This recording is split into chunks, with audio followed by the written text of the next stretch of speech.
요셉 자손이 여호수아에게 말하였다. 주님께서 지금까지 우리에게 복을 주셔서 우리가 큰 무리가 되었는데 어른께서는 왜 우리에게 한 번만 제비를 뽑아서 한 몫만 유산으로 가지게 하십니까? 여호수아가 그들에게 말하였다.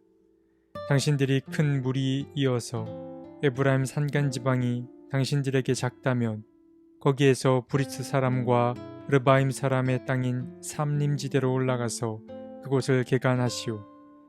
요셉 자손이 말하였다. 그 산간 지방은 우리에게 넉넉하지 못하고 그 골짜기 땅 곧 벳산과 그 변두리 마을과 이스라엘 골짜기에 사는 가나안 사람들에게는 다 철병거가 있습니다. 여호수아가 다시 요셉 족속인 에브라임 지파와 서쪽 므낫세 지파에게 말하였다. 당신들은 큰 무리요 큰 세력도 가졌으니 한 몫만 가질 것이 아닙니다. 산간 지방도 당신들의 것이 될 것이요 산간 지방이라 하더라도 그곳을 개간하여 이 땅에서 저 끝까지 차지하시오. 가나안 사람들이 철병거를 가져서 강하다 하더라도 당신들은 그들을 쫓아낼 수 있소. 여호수아 17장 14절에서 18절 말씀. 14장부터 시작된 가나안 땅 분배는 21장까지 이어집니다. 17장에도 땅 분배와 관련된 이야기가 두 가지 등장합니다. 한 가지는 슬로브와 딸들을 위한 땅 분배 이야기이고 다른 한 가지는 요셉 자손들에 관한 땅 분배 이야기입니다. 슬로브와 딸들의 이야기는 민수기 27장에 먼저 등장했습니다. 고인이 된 슬로브앗에게는 아들이 없었습니다. 그렇기에 아들 중심으로 땅 분배가 이루어지던 당시에는 슬로브앗 딸들이 받을 유산이 없었습니다. 그래서 슬로브앗의 5딸들은 모세에게 자신들의 처지를 아뢰었고 용기 있게 자신들의 요구를 이야기했습니다. 그리고 바로 오늘 본문인 여호수아 17장에 들어와서야 당시 모세와 나눴던 이야기가 성취됩니다. 어찌 보면 삶의 구석으로 내몰릴 법한 그네들의 인생이 작은 용기를 통해 보장을 받게 됐다고 볼 수 있습니다. 이 짧은 이야기를 통해서도 우리는 하나님이 일하시는 방식을 보게 됩니다. 하나님께서 이스라엘 민족을 끝까지 인도하고 보호하시겠다는 그 약속의 말씀이 궁극적으로 성취되는 걸 오늘 말씀을 통해 볼 수 있었습니다. 약속과 성취. 구약의 하나님은 끝까지 약속을 지키시는 성취의 하나님, 그리고 누구도 소외되지 않게 하시는 공의의 하나님임을 우리는 깨닫게 됩니다. 이 슬로브와 딸들 이야기에 이어서 요셉 자손의 땅 분배에 관한 이야기가 등장합니다. 사실 요셉 자손의 땅 분배는 이미 이루어졌습니다. 그들의 이야기는 바로 전장인 16장에 등장했었습니다. 그런데 어떤 이유에서인지 그들은 다시 여호수아를 찾아옵니다. 요셉의 자손인 므낫세 지파와 에브라임 지파는 말합니다. 주님께서 지금까지 우리에게 복을 주셔서 우리가 큰 무리가 되었는데 어른께서는 왜 우리에게 한 번만 제비를 뽑아서 한 몫만 유산으로 가지게 하십니까? 그들은 자기 지파가 하나님의 복을 받아 번창하게 되었는데 그에 비해 자신들이 받은 땅의 몫이 너무 적은 것 같다고 말했습니다. 땅은 유업으로 받긴 받았는데 번성한 것에 비해 땅이 너무 작다고 말하고 있습니다. 사실 이 요구는 슬로브와 딸들의 요구처럼 어떤 면에서 용기가 필요한 요구였는지도 모릅니다. 도리어 여호수아의 심기를 건드려 있던 땅도 빼앗길 수 있었기 때문입니다. 그러나 므낫세 에브라임 지파는 큰 민족을 이루게 할 것이라는 하나님의 오랜 약속이 자신들을 통해 성취되고 있음을 알고 있었습니다. 여호수아도 두 지파의 요구가 무엇을 뜻하는지 알고 있었습니다. 그들의 요구가 곧 하나님의 언약과 성취의 한 표본임을 알고 있었습니다. 그래서 그는 적절한 제안 한 가지를 합니다. 여호수아는 말합니다. 당신들이 큰 무리여서 에브라임 산간 지방이 당신들에게 작다면 거기에서 브리스 사람과 르바임 사람의 땅인 삼림지대로 올라가서 그곳을 개간하시오.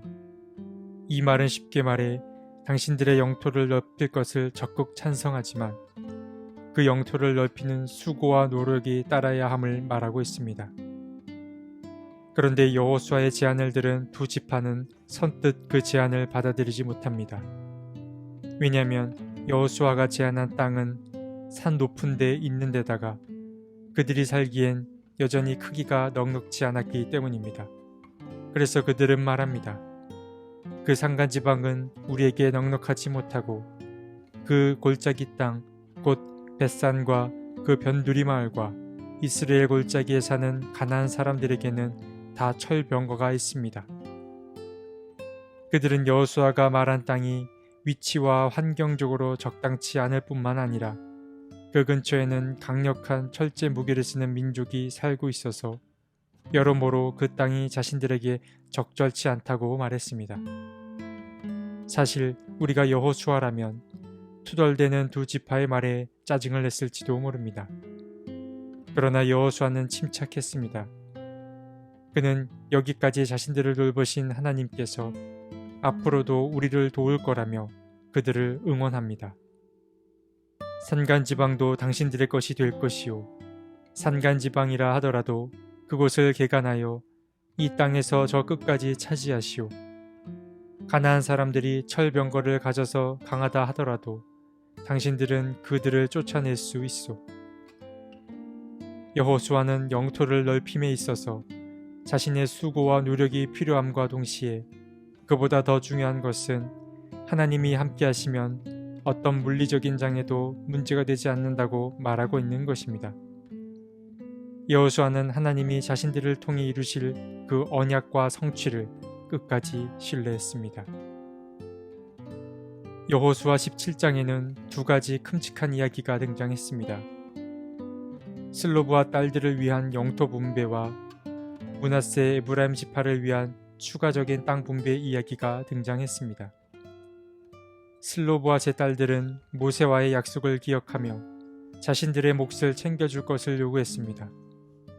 그리고 므낫세와 에브라임 지파는 자신들이 평안을 누리며 살도록 영토를 더 넓혀줄 것을 요구했습니다. 사실 표면적으로만 본다면 두 이야기는 뭔가를 더 소유하려는 사람들의 욕심처럼 보이는 게 사실입니다. 그러나 그들의 요구 이면에는 하나님이 아브람 때에 하셨던 번영과 성취의 약속이 담겨 있는 것입니다. 믿음의 사람을 지키시고 번영케 하시겠다는 하나님의 약속은 지금도 유효합니다. 물론 번영케 하시겠다는 주님의 약속은 많은 것을 소유하고 만물을 지배하라는 의미는 결코 아닙니다. 번영은 곧 이 땅에서 진정한 자유를 누리며 살라는 요청이라고 볼 수 있습니다. 우리가 그 약속을 잊더라도 주님은 잊지 않고 계속해서 그 약속을 위해 일하고 계십니다. 그러나 우리가 잊지 말아야 할 것은 우리의 수고와 애씀이 동반될 때라야 주님의 약속은 좋은 결실을 맺는다는 사실입니다.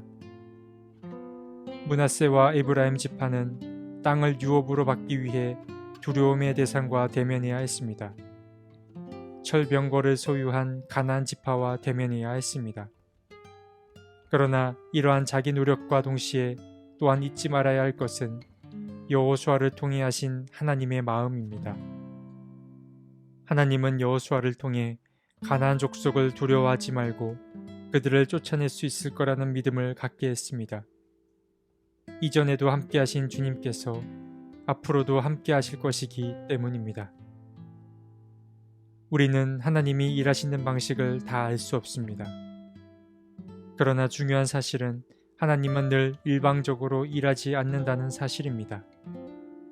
하나님의 도움과 우리의 애씀이 만날 때 하나님이 하시는 일에 순풍이 불 수 있습니다. 오늘 하루도 하나님의 동행하심을 믿되 내게 주어진 삶의 몫을 열심히 감당하는 여러분이 되었으면 좋겠습니다. 하나님, 성실히 일하시는 주님의 이름을 찬양합니다. 우리의 닫힌 눈을 열어주셔서 주님의 일하심을 보게 하시고 우리도 주님의 일에 적극 동참하게 도와주십시오. 주님의 은총과 우리의 수고가 만나서 무료한 삶의 생기가 돋게 하시고 또 하나님의 나라를 확장시키는 데 도움이 되게 해 주십시오. 아멘.